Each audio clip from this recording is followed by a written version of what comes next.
बिस्मिल्लाहिर्रहमानिर्रहीम। अस्सलाम वालेकुम। आप देख रहे हैं बर्ड्स केयर चैनल। मैं हूं आपका दोस्त वसीम अहमद। जी दोस्तों, आज की वीडियो आप सब भाइयों के लिए इंतहाई ज़रूरी है। आप सब दोस्तों से रिक्वेस्ट है कि आज की वीडियो को लाजमी पूरा देखिएगा। इसमें आपको बहुत सारा फ़ायदा होने वाला है।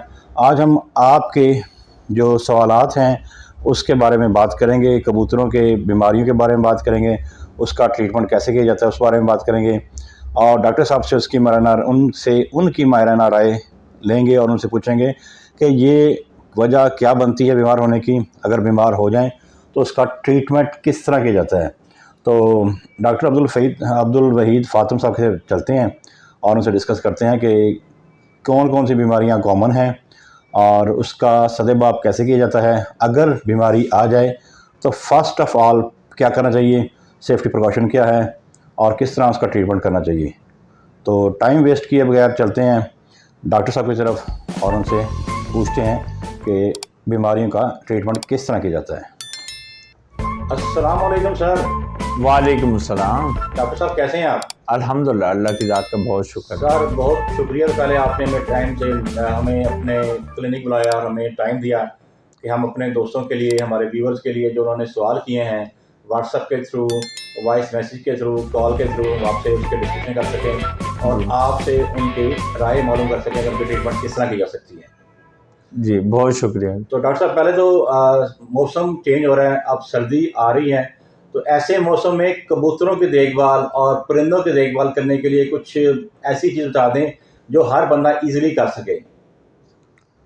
जैसे अभी आजकल मौसम चेंज हुआ है, पहले तो आपने सबसे पहले ये नोट करना है कि जैसे अचानक पहले गर्मी चल रही थी, फिर उसके बाद मौसम ठंडा हुआ है, और आजकल ये होता है कि दिन को मौसम बिल्कुल नॉर्मल होता है और रात को मौसम ठंडा हो जाता है। इसमें सबसे बड़ी एज आ एक्सपर्ट मेरी ओपिनियन ये है कि क्योंकि रात को मौसम बहुत ज़्यादा ठंडा होता है, आप कोशिश करें रात को परिंदे के आगे पानी ना रखें ज़्यादा देर। अगर पानी रखना है तो कोशिश करें रात को एक दफ़ा उठ के उस पानी को लाजमी चेंज करें, क्योंकि अगर रात को मौसम ठंडा होगा और खुले बर्तन में पानी पड़ा होगा तो वो पानी ठंडा हो जाता है। मौसम के ठंडा होने की वजह से वो ठंडा पानी बर्ड जब पीता है तो वो उसको नुकसान करता है। इसके अलावा इसी पानी के हवाले से एहतियात आपने अब से ऑनवर्ड ये करनी है कि मिट्टी के बर्तन में पानी ना रखें।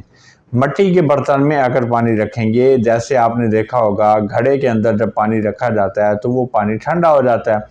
मिट्टी के बर्तन में पानी रखने का जो कंसेप्ट है वो गर्मियों की हद तक महदूद है।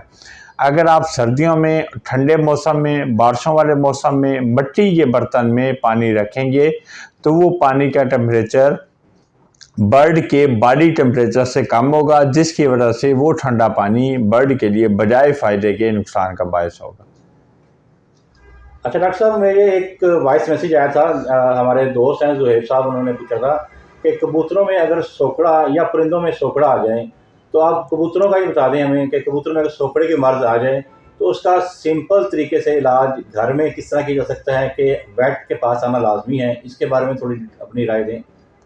अच्छा, बहुत अच्छा सवाल है ये। हमें भी क्लिनिक पे जब हम मौजूद होते हैं तो ये सवाल सुनने को मिलता है, कॉल्स आती हैं मुख्तलिफ एरियाज से, तो उनको भी ये इशू आ रहा होता है। सोकड़ा उर्दू ज़बान में हम इसको सोकड़ा कहते हैं और इंग्लिश में हम इसको सिंपल ये कह सकते हैं कि जनरलाइज बॉडी वीकनेस है। इसके अलावा इसके लिए सीप का वर्ड भी यूज़ किया जाता है। सोकड़ा सादा अल्फाज में हम ये कहते हैं कि जब बर्ड का वज़न सपोज पहले 500 ग्राम था, वो 500 ग्राम से 400 ग्राम पे आ गया है, 300 ग्राम पे आ गया है। बॉडी वेट का कम हो जाना, इसके अलावा जो सीने की हड्डी है उसका बाहर निकल आना, और सीने की हड्डी के दाएं और बाएं दोनों साइडों पे गोश्त का मिकदार का कम हो जाना, इस बीमारी को हम सोकड़ा कहते हैं। अब इसके अलावा इसके अलामात के अंदर ये है कि जो परिंदा है वो खाना पीना कम कर देता है, वज़न कम होता है, उसके जो पर हैं वो रफ़ हो जाते हैं, फीदर जो है वो शाइनिंग अपीयरेंस उनकी ख़त्म हो जाती है, आइज़ संकन हो जाती हैं। आइज़ संकन का मतलब ये है आंखें ऐसा महसूस होता है जैसे अंदर को चली गई हैं, और जो नोज़ है, नोज़ का बाज़ुकात अगर नमी ज़्यादा है तो डिस्चार्ज आना शुरू हो जाता है, अगर नमी कम है तो वो फुल ड्राई हो जाती है। कहने का मतलब ये हुआ पूरी बॉडी जो है वो आहिस्ता आहिस्ता ऐसे महसूस होती है जैसे ड्राई होती जा रही है। इसके अलावा जो शैंक एरिया है, शैंक एरिया कहते हैं जिसको हम पंजा कहते हैं, पंजे से लेकर बॉडी के दरमियान में जो लेग्स का एरिया होता है उसको हम शैंक एरिया कहते हैं, वो बहुत ज़्यादा ड्राई हो जाता है। जो एक हेल्दी बर्ड होता है उसका वो एरिया जो होता है वो इंतहाई सॉफ्ट होता है, स्किन सॉफ्ट होती है। अगर स्किन सॉफ्ट से ड्राई होने लग जाए, वज़न कम होने लग जाए, फीदर शाइनिंग अपीयरेंस से रफ़ होने लग जाए और आइज़ अंदर को चली जाएं, संकन हो जाएं और पूरी बॉडी ऐसे महसूस हो जैसे बिल्कुल सुकड़ गई है, तो इस बीमारी को हम सोकड़ा कहते हैं। अब सोकड़े की ये सारी अलामात थी। इसकी वजह को अगर हम तलाश करें तो इसके अंदर सबसे पहली वजह मौसम की तब्दीली है। सही। बर्ड के अंदर रिकमेंडेड टेम्परेचर जो है वो 25 डिग्री सेंटीग्रेड है, यानी कि सेल्सियस में 25 सेल्सियस है। और इसको दूसरी जो मेन चीज़ है वो है ह्यूमिडिटी। ह्यूमिडिटी कहते हैं हवा में नमी की शरह। हवा में नमी की शरह 60 to 70% रिकमेंडेड है। टेम्परेचर को चेक करने के लिए रूम थर्मामीटर यूज़ होता है। नमी को चेक करने के लिए जो मीटर मार्केट में मिलता है उस मीटर का नाम है हाइग्रोमीटर। सही। हाइग्रोमीटर का जो ताल्लुक है वो हवा में नमी को चेक करना है। अब जहाँ पे आपने बर्ड को रखा हुआ है वहाँ पे अगर टेम्परेचर 25 चल रहा है और नमी की शरह ह्यूमिडिटी परसेंटेज 60 to 70 है, तो इस वजह को ख़त्म करके सोकड़े की बीमारी को, सोकड़े की अलामत को कवर किया जा सकता है। उसके बाद दूसरी जो वजह जो देखने को मिलती है वो है डाइजेशन का इशू होना। सोकड़े की दूसरी वजह निज़ाम इन्हज़ाम, यानी कि खुराक को हज़म करने का जो निज़ाम है उसके अंदर डिस्टर्ब होना है। अगर आप परिंदे को ऐसा दाना दे रहे हैं, ऐसी खुराक दे रहे हैं जो उसको उसके मौसम के हिसाब से जिस्म के लिए बेहतर नहीं है, जिस्म के लिए मौजू नहीं है, तो डाइजेशन के इशू आते हैं। जब डाइजेशन के इशू आएंगे तब भी सोकड़े का मसला सामने आता है। उसके बाद आम रूटीन में ये देखा गया है कि बर्ड जो लवर हैं पूरे पाकिस्तान के या पूरी दुनिया के, उनके अंदर ये ज़हन में आता है कि जब नमी वाला मौसम हो उस वक्त आपने ड्राई फूड देना है और जब ड्राई मौसम हो तो उस वक्त सॉफ्ट फूड देना है। हालांकि सॉफ्ट फूड को एक ख़ास मिकदार है, उतनी मिकदार में लाजमी देना चाहिए।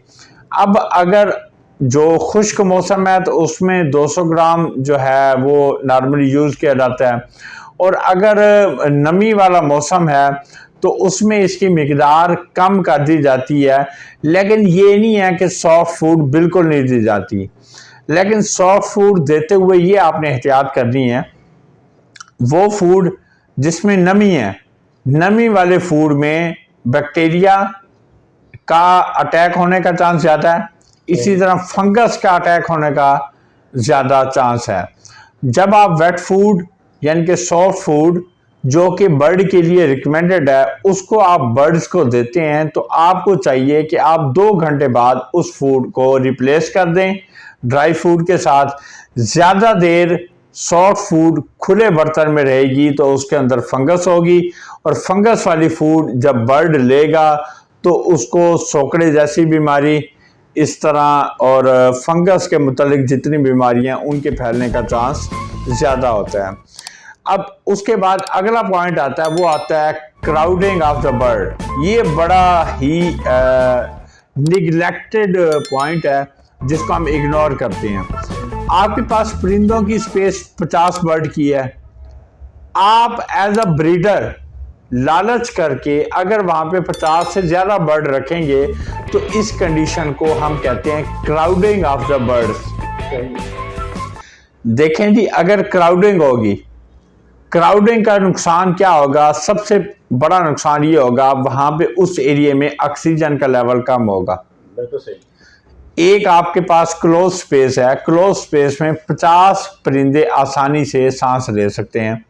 आपने लालच में आके 50 की बजाय 100 परिंदा वहां पे रखा है, तो वहां पे ऑक्सीजन का लेवल क्या होगा? कम होगा, जिस वजह से क्राउडिंग, और क्राउडिंग की वजह से उन परिंदों की ग्रोथ में कमी आएगी, और जब ग्रोथ में कमी आएगी तो ये अल्टीमेटली सोकड़े की तरफ लेके जाएगी। एक वजह। दूसरी वजह ये है कि क्राउडिंग की वजह से आपके पास पानी के बर्तन 50 बर्ड के हिसाब से हैं। अगर आप वहां पे 100 बर्ड रखेंगे तो 100 बर्ड को पानी पीने में तंगी होगी, जिसकी वजह से वो एक दूसरे के ऊपर अटैक भी कर सकते हैं, एक दूसरे को एक दूसरे को चूंच भी मार सकते हैं, जिसको हम कैनिबलिज्म कहते हैं। कैनिबलिज्म एक कंडीशन होती है, उसके लिए हम अलग से वीडियो बनाएंगे। इसी तरह वहां पे खाने के जो बर्तन है वो 50 बर्ड के हिसाब से रखे हुए हैं, और आपने लालच में आके वहां पे 100 बर्ड रख दी है, तो ये भी एक वजह बनती है क्राउडिंग ऑफ बर्ड्स की। और क्राउडिंग ऑफ बर्ड एक वजह बनती है वजन की कमी में, और वजन की कमी एक वजह बनती है सोकड़े में।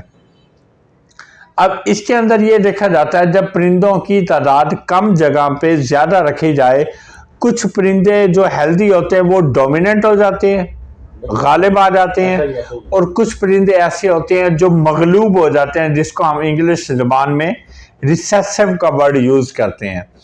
अब जो परिंदे डोमिनेंट हो जाएंगे वो तो खा लेंगे, वो पानी भी पी लेंगे, दाना भी शौक से खाएंगे, और जो बेचारे कमजोर होंगे वो अपनी कमजोरी की वजह से खाने से और पीने से महरूम रह जाएंगे, जिस वजह से उनकी सेहत दिन ब दिन कम होती जाएगी। बीइंग अ वेटरनरी डॉक्टर, मेरी ये जिम्मेदारी है कि मैं वसीम भाई के YouTube चैनल के जरिए पूरे पाकिस्तान के बर्ड लवर को ये पैगाम दूं कि अगर आपके पास बर्ड्स की जितनी स्पेस है, उतनी स्पेस में जितने बर्ड्स रिकमेंडेड है वो रखें। सही। और बाकी जितनी मैंने केयर इसके हवाले से बताई है वो केयर करें, ताकि आपके परिंदों को नुकसान होने से बचे। अब इसके अलावा कुछ और अलामत ऐसी भी होती हैं सोकड़े के अंदर, या सोकड़े के अलावा जो हमें बर्ड लवर जो है हमसे सवाल करते हैं, वो ये है कि बर्ड्स पर फुला के बैठ जाते हैं, बर्ड्स एक जगह पे इकट्ठे होके बैठ जाते हैं। बर्ड्स का पर फुला के बैठना ये इंडिकेशन है कि वहाँ का जो टेम्परेचर है वो डिस्टर्ब है। आपने फौरी तौर पे रूम के अंदर जो थर्मामीटर लगाया हुआ उसके टेम्परेचर को नोट करना है। अगर उसका टेम्परेचर रिकमेंडेड टेम्परेचर से कम आ रहा है या ज्यादा आ रहा है, दोनों चीजों को आपने कंट्रोल करना है। इससे बड़ी इंपॉर्टेंट बात वेंटिलेशन है। वेंटिलेशन में रिकमेंडेड तरीका ये है कि आपके पास अगर जहां पे आपने परिंदे रखे हुए हैं वहां पे 4 साइडें हैं, आपने 2 साइडें कवर करनी है और 2 साइडें ओपन रखनी है। सही। उन 2 साइडों में से एक साइड पे आपने एग्जॉस्ट यानी कि आउटलेट और एक साइड पे इनलेट। ये इंटरनेशनल प्रोटोकॉल है वेंटिलेशन का। सही। पाकिस्तान के अंदर बहुत बड़ी कंपनी हाइको वेंटिलेशन के नाम से पाकिस्तान के अंदर वेटरनरी डॉक्टरों को ट्रेनिंग देती है, जो कि इंटरनेशनल वेंटिलेशन के मुताबिक है। इंटरनेशनल वेंटिलेशन का जो प्रोटोकॉल है वो यही है कि 4 साइडें हों, तो एक साइड आपने हवा के आने का रास्ता, एक साइड जाने का। अगर आप इस तरीके से वेंटिलेशन को मेंटेन करते हैं तो ये सही है। इसके अलावा आप जो मर्जी तरीका अपना लें वो तरीका गलत है। तो हम बात कर रहे थे सोकड़े के हवाले से। अब सोकड़ा ये मसला आपके सामने आ रहा है, आपने फौरी तौर पे इसका इलाज करना है। तो इलाज करने के लिए हमारी ये रिकमेंडेशन है, क्योंकि सोकड़े की वजह से बर्ड जो है वो स्ट्रेस में जाता है, तो आपने विटामिन सी का कम्बिनेशन देना है। बर्ड का खाना पीना कम हो जाता है तो आपने उसके लिए लीवर टॉनिक का इंतखाब करना है, और वो भी परिंदों का जो रिकमेंडेड है। लीवर टॉनिक हम कहते हैं ऐसी दवाई को जो जिगर की अफादियत को बढ़ाती है और भूख लगवाती है। भूख लगवाने के लिए ह्यूमन दवाई की बजाय परिंदों की जो अपनी दवाइयाँ हैं वो इस्तेमाल करनी चाहिए। एक चीज़ आपने विटामिन सी का इस्तेमाल किया, दूसरा आपने एक ऐसी दवाई दी जो जिगर की अफादियत को बढ़ाती है। लीवर टॉनिक के तौर पे काम करती है और परिंदों के अंदर भूख लगवाती है। तीसरी चीज़ सोकड़े की वजह से जिस्म में पानी की कमी हो जाती है। पानी की कमी को ख़त्म करने के लिए फौरी तौर पे ORS निमकोल। जी जी। अब एक तरीका ये है कि परिंदों वाले लोग मार्केट से ORS लेते हैं, जबकि परिंदों के अपने इलेक्ट्रोलाइट अवेलेबल हैं। परिंदों की मेडिसिन मार्केट से इलेक्ट्रोलाइट ले, वो यूज़ करें। अगर आप ये 3 चीज़ें इस्तेमाल करते हैं तो इससे सोकड़े का मसला आप हल कर सकते हैं। शुक्रिया। डॉक्टर साहब, मुझे जाते जाते अपना नंबर और एड्रेस बता दें, जो हमारे वीडियो पे नए लोग हैं उनको पता लग जाए कि आप कहाँ पे हैं। अपना कॉलिंग नंबर बता दें ताकि वो आपसे रब्ता कर सकें। जी बिल्कुल, मेरा नाम डॉक्टर अब्दुल वहीद फातिम और इदारे का नाम कॉल वेट है। हमारा ऑफिस जो है वो चुबुर्जी चौक हजवेरी टावर प्लाजे में है। और अगर कोई बर्ड लवर हमारे से ऑनलाइन व्हाट्सएप पे रब्ता करना चाहता है तो व्हाट्सएप का जो नंबर है वो 03029203 है। अगर वो बर्ड हमारे पास लेके आता है तब भी इलाज हो जाएगा, अगर वो हमें वीडियो कॉल कर लेता है तब भी इलाज हो जाएगा। Thank you so much sir, आपने टाइम दिया, आपका बहुत शुक्रिया। अपना ख्याल रखिएगा। अस्सलाम वालेकुम। पाकिस्तान जिंदाबाद।